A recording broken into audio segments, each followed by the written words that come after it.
جو انشاءاللہ صدیوں تک آپ کے اور ہمارے آنے والی نسلیں اس کو استعمال کریں گی، اور پنجاب کے لیے، پنجاب کی بہتری کے لیے یہاں بہترین قانون سازی کی جائے گی۔ مجھے بڑے افسوس سے کہنا پڑ رہا ہے کہ ہماری 14 کے بجٹ پر جس دن جناب فائنانس منسٹر صاحب نے بجٹ پیش کیا، یہ بات طے ہوئی کہ آپ بجٹ سنیں، اگر آپ کو محسوس ہوتا ہے کہ بجٹ میں کوئی ایسی چیز ہے، آپ بے شک اس میں آئیں، اپنی تجاویز پیش کریں، اس کو سنیں پہلے، اس کے بعد کوئی ہنگامہ آرائی کرنا چاہیں یا کوئی بھی بات آپ کرنا چاہیں تو آپ کریں۔ لیکن مجھے بڑا افسوس ہوا، جس طرح فردوس عاشق اوان صاحبہ نے بتایا کہ ان کے پاس کچھ کہنے کو، کچھ کرنے کو نہیں تھا۔ اتنا زبردست ٹیکس فری عوام دوست بجٹ پیش کیا جا رہا تھا، لہٰذا انہوں نے اس بلڈنگ کو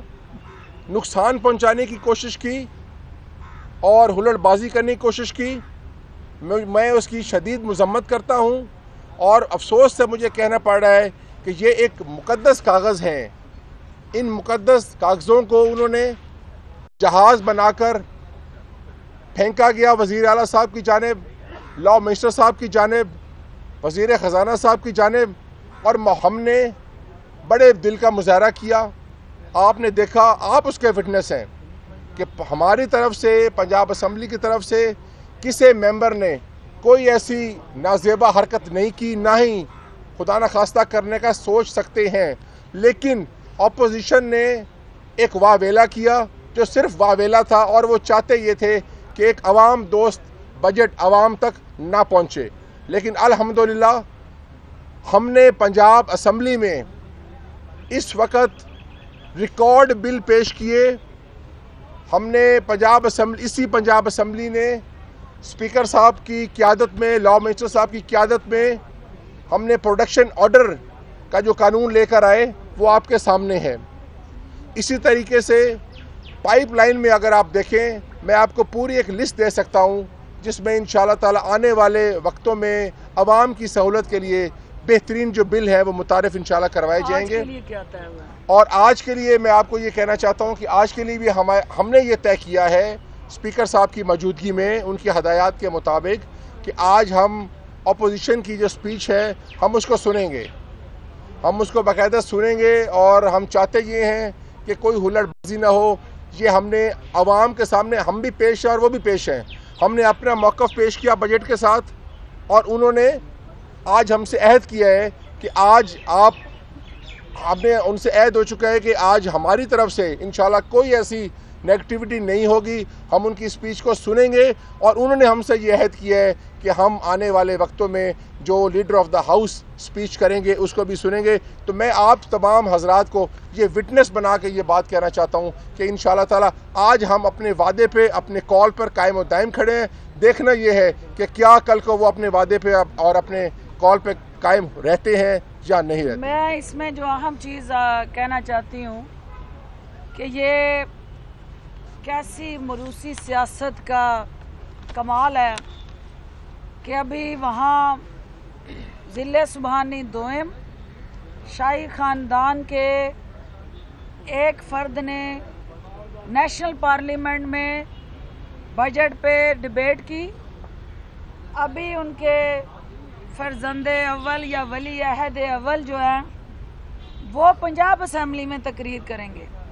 تو یہ وہ کانٹینیوٹی ہے شہنشاہیت کی، جہاں جمہوریت میں آپ نہیں ایسا دیکھیں گے کہ جمہوریت کے اندر میرٹ ہوتا ہے، یہاں نسل در نسل غلامی ہے جو اس خاندان نے اس قوم کے گلے میں ڈالی ہوئی ہے، کہ جہاں شہنشاہ عالم اور پھر ضلع سبحانی دوئم بولیں گے، اس کے بعد جو ہیں ان کے ولی عہد بولیں گے، اور عوام کے نمائندے جب بولیں گے تو یہ کتابیں سر میں پھینکیں گے، یہ وہ سیٹیاں بجائیں گے، پھاڑیں گے ان کو بکس کو، کیونکہ یہ شاہی خاندان کے مزاج کے خلاف ہے کہ وہ اپنے علاوہ کسی اور کی بات کو سن سکے یا عوامی مفاد کی کسی طرح کی آواز جو ہے ان کے کانوں تک پہنچ سکے۔ چونکہ وزیر اعظم عمران خان نے عوام دوست بجٹ پیش کر کے اپوزیشن کو چاروں شانے چت کر دیا ہے، اس لیے اس خاندان کو سوائے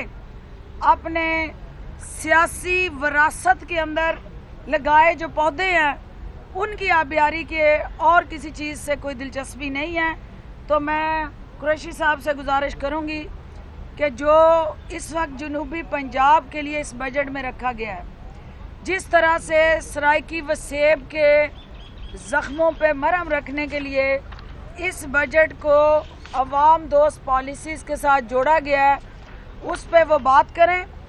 اور ایک آخری بات اس سے پہلے کہ یہ شروع کریں، چونکہ میں میڈیا میں دیکھ رہی تھی کہ ویکسینز کے حوالے سے لاہور اور گوجرانوالہ کی سطح پہ کچھ میڈیا میں شارٹیج کے حوالے سے میں نے ابھی جو ڈیٹا لیا ہے محکمہ صحت سے، میری اطلاع کے مطابق دونوں شہروں میں وافر مقدار میں ویکسین موجود ہے، اور اگر کہیں کوئی شارٹیج ہے تو اس کو ہم فی الفور ایڈریس کرنے جا رہے ہیں. اور انشاءاللہ حکومت جو ہے اپنی اس عوام کی صحت کے ساتھ جڑا جو عزم ہے اس کو کبھی کم نہیں ہونے دے گی، اور اس ملک کو اور اس کی عوام کو کرونا سے پاک کرنے کے لیے اپنی جدوجہد جاری رکھے گی. قریشی صاحب. بسم اللہ الرحمن الرحیم. بہت شکریہ میڈم. ایک تو میں سمجھتا ہوں کہ پنجاب کے 2021 اور 22 کے اس بجٹ میں جو سب سے اہم چیز ایگریکلچر، ایجوکیشن، ہیلتھ کے بعد پنجاب ڈسٹرکٹ ڈیولپمنٹ پروگرام سارا پنجاب اپنا پنجاب کے بعد جو ایک بہت بڑا بریک تھرو ہسٹری کا ہوا، وہ ساؤتھ پنجاب کے 4.5 کروڑ لوگوں کو، وہاں کے 3 ڈویژنز کو پہلی بار پاکستان کی ہسٹری میں، پنجاب کی ہسٹری میں علیحدہ ADP کے ذریعے اس ترقی کے سفر کا حصہ بنایا گیا جو پنجاب کے باقی حصوں میں ہوتا رہا. اور آج چونکہ میڈیا کے بہت سارے دوست موجود ہیں جو ساؤتھ پنجاب کے اراکین اسمبلی کا دست و بازو بنے رہے پچھلے 2-2.5 سال میں، اور عمران خان صاحب اور پاکستان تحریک انصاف کو یہ کریڈٹ ہے کہ یہ پاکستان کی پہلی پولیٹیکل پارٹی ہے کہ جس نے ساؤتھ پنجاب کو کی علیحدہ صوبے کو نہ صرف اپنے آئین کا حصہ بنایا بلکہ ساؤتھ پنجاب سول سیکریٹریٹ کا آغاز کر کے اس کی باقاعدہ ایک سنگ بنیاد رکھی. میں سمجھتا ہوں سرائیکی و سیب کے وہ 3 ڈویژنز جو ہمیشہ سے پسماندہ رہے اور جو اپنے حقوق کی آواز بلند کرتے رہے، جن کو ماضی میں پیپلز پارٹی اور PMLN نے اس ایوان میں بھی اور مرکز میں بھی 2/3 اکثریت رکھنے کے باوجود ان کو ان کے حقوق نہ دیے. سردار عثمان بزدار کو اور ان کی ٹیم کو یہ کریڈٹ جائے گا کہ نہ صرف پریکٹیکلی ان کو ان کے حقوق دیے گئے بلکہ اس بات کا اعادہ کیا گیا کہ لاہور جو کہ پنجاب کے ماتھے کا جھومر ہے، آج بھی لاہور میں جتنے ہاسپٹلز ہیں اس کے 20% بھی ساؤتھ پنجاب میں نہیں ہیں. ہم لاہور کی ترقی پر بڑے خوش ہیں، اور آپ نے دیکھا کہ سردار عثمان بزدار صاحب کی گورنمنٹ میں لاہور سمیت پنجاب کے تمام اضلاع کو فوقیت دی گئی، لیکن ساتھ ساتھ لیا، بھکر، میاں والی، ملتان، احمد پور شرقیہ، رحیم یار خان، لیاقت پور، رجحان، فاضل پور، ان علاقوں کو جہاں آج بھی 2021 میں بھی آج بھی مریض کو ہاسپٹل منتقل کرنے کے لیے گدھا ریڈیوں کا استعمال ہوتا تھا، یہ کریڈٹ جائے گا سردار عثمان بزدار صاحب کو، پاکستان تحریک انصاف کو کہ انہوں نے تقریباً 190 بلین کا جو بجٹ رکھا، اور اس کے ساتھ ساتھ کسان کارڈ، ہیلتھ کارڈ اور دیگر شعبے میں ساؤتھ پنجاب کو جو شیئر دیا. میں سمجھتا ہوں یہ آنے والے دنوں میں ساؤتھ پنجاب ایک نئے صوبے کی بنیاد ہوگی، بلکہ پنجاب کے دیگر ترقی یافتہ حصوں کی طرح ساؤتھ پنجاب کے لوگ بھی اس بات پر سکون کا سانس لیں گے کہ کسی حکومت نے ان کے حقوق کا حقیقی معنوں میں تحفظ کیا. Thank you very much. اپنے ٹیکس فری بجٹ دیا ہے، تاریخ ساتھ کہنا ہے، لیکن پیٹرول کا یہ کیا بجٹ آتے ہی پیٹرول مہنگا کر دیا گیا ہے؟ دیکھیں، پیٹرول کی قیمتیں جو ہیں وہ آپ کو پتہ ہے کہ انٹرنیشنل مارکیٹ میں پرائیویٹ مارکیٹ فورسز اس کو طے کرتی ہیں، پاکستان امپورٹ کرتا ہے، اور جو انٹرنیشنل مارکیٹ میں پرائس ہوتی ہے اس کو مجبوراً جو ہے وہ پاس آن کرنا پڑتا ہے. 2 دفعہ پرائم منسٹر صاحب نے پچھلے دنوں سمری کو ڈیفر کیا تھا اور اوائڈ کیا تھا، لیکن جتنی دفعہ آپ اویلیبل قیمت اور جو مارکیٹ قیمت ہے اس کے درمیان جب گیپ پیدا کر دیں گے تو الٹیمیٹلی وہ گیپ جو ہے آپ جو سبسڈی دے رہے ہوتے ہیں وہ آپ کا سرکولر ڈیٹ بڑھے گا، آپ کان کو اس طرف سے پکڑیں یا اس طرف سے، الٹیمیٹلی وہ بوجھ آپ پہ آنا ہی ہوتا ہے. لیکن اگر وہ ساتھ ساتھ اس کو ہم اٹھائیں گے تو سپیس جو ہے وہ اس کی آپ کی بڑھتی جائے گی. لیکن میں پر امید ہوں کہ جہاں پٹرول سستا ہوتا ہے حکومت جو ہے ایک لمحہ ضائع کیے بغیر وہ ریلیف بھی عوام پہ ٹرانسفر کرتی ہے، اور جب مہنگا ہوتا ہے تو پھر اس پریشان صورتحال میں عوام کو حصے دار بناتی ہے اس بوجھ کو اٹھانے کے لیے. یہ چونکہ پوری دنیا کا ایک میکانزم ہے تو let's hope for the best کہ جنہوں نے آج تک پاکستان میں ایکسپلوریشن جو تیل کی تلاش کے کنویں پاکستان میں کھودے جا سکتے تھے اس پہ وہ کام نہ کیا تو یہ چیزیں مشکل میں ہم آئے، ہمیں امپورٹ کرنا پڑتا ہے. حکومت پاکستان انرجی منسٹری کے پلیٹ فارم سے انٹرنیشنل انویسٹرز کو بلا کے بلاک ایلوکیشن کی طرف جا رہی ہے تاکہ جو ہمارے قدرتی ذخائر ہیں جن کو ابھی تک ہم نے ٹچ ہی نہیں کیا ان کو ہم ایکسپلور کریں اور ڈالر اپنے بچائیں. جو قیمتی زر مبادلہ ہمارا خرچ ہوتا ہے تیل کی امپورٹ پہ اور الٹیمیٹلی پھر اس کی پرائس کی بھی جو انٹرنیشنل مارکیٹ کے اندر ایک رجحان ہوتا ہے اس کے اثرات عوام پہ آتے ہیں. تو یہ ایک کنٹینیوڈ روڈ میپ چاہیے، ایک کنسسٹنٹ پالیسی چاہیے اور انشاءاللہ عمران خان کی قیادت میں ہم اس سمت کی طرف چل نکلے. صاحبہ یہ بتائیے یہ بلڈنگ کی شاہ صاحب نے بھی تعریف کی ہے، 2.5 ارب کا منصوبہ تھا، 7 ارب تک پہنچا، اور ایسا لگتا ہے کہ عوامی جو ہمارے نمائندے ہیں جس طرح کا یہ حال بنا ہے یہ کسی شاہی حکومت ہے یہاں پر جن کے لیے یہ ایوان بنایا گیا ہے. یہ جو 450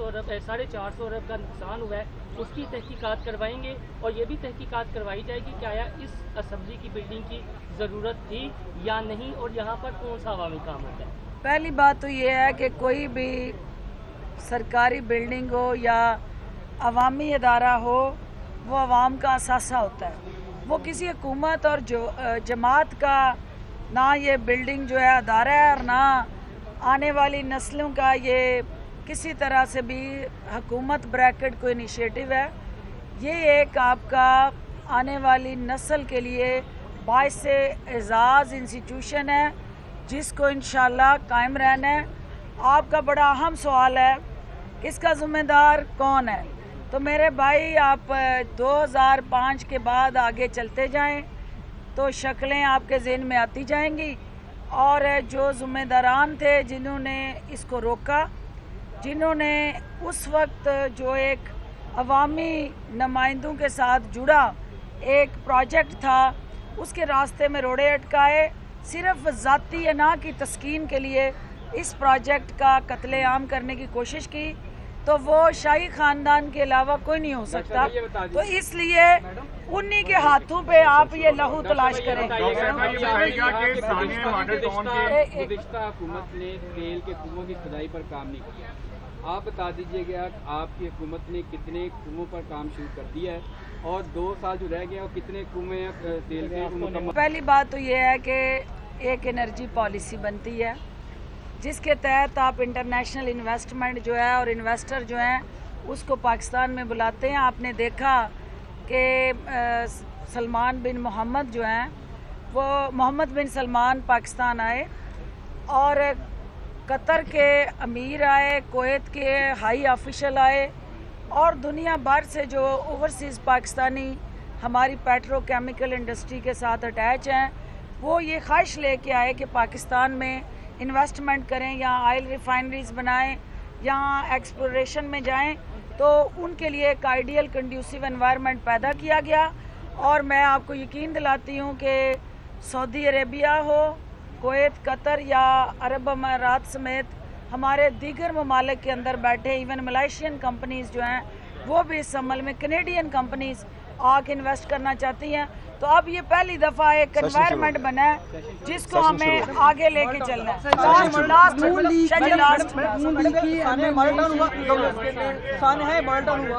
آپ بتا دیں کہ انہوں نے جو ہے جو طاہر القادری ہے انہوں نے عمران خان سے جو ہے وہ مطالبہ کیا ہے کہ جو سانحہ ماڈل ٹاؤن میں ملوث لوگ تھے آج تک وہ آزاد گھوم رہے ہیں، کیا ان کو انصاف ملے گا عمران خان کی حکومت میں؟ دیکھیں، سانحہ ماڈل ٹاؤن پاکستان کی سوشو کلچر ریلیجیس ویلیوز پہ ایک بدنما دھبا اور داغ ہے، اور یہ نون لیگ کی روایتی غنڈہ گردی کی جو آپ کے گلو باٹوں کی سیاسی سوچ ہے اس کی عکاسی کرتا ہوا یہ بدقسمت واقعہ ہے۔ حکومت جو ہے وہ عدالتوں کے اندر جو کیسز ہیں جہاں کہیں تو ہر طرح کی جو انویسٹیگیشن، پروسیکیوشن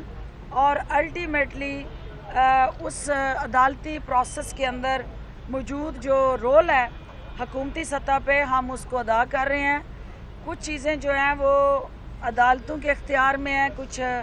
ہماری جو انویسٹیگیشن اور پروسیکیوشن کا سٹرکچر ہے وہ چونکہ کمزور رہا ہے، تو فی الفور انصاف جو ہے وہ دلانے کے لیے ہم ہاتھ پاؤں تو مار رہے ہیں، لیکن 100% اس کمٹمنٹ کو ہم پورا نہیں کر سکے، لیکن وہ ہمارا ایک چل رہا ہے سلسلہ، اور ہم پورا امید ہیں کہ ہم اپنے ٹینور میں ہی سانحہ ماڈل ٹاؤن کے جو کردار ہیں ان کو نہ صرف بے نقاب کریں گے بلکہ ان کو کٹہرے میں لا کے سزائیں دلوائیں گے، تاکہ اس واقعے کے ساتھ جڑے جو شہید ہیں، جو ان کی فیملیز ہیں، جو زخمی ہیں، اور جو اوورآل جو اس وقت اس کے ڈائریکٹ یا انڈائریکٹ وکٹمز ہیں ان کو انصاف فراہم کرنے میں حکومت کردار ادا کر سکے۔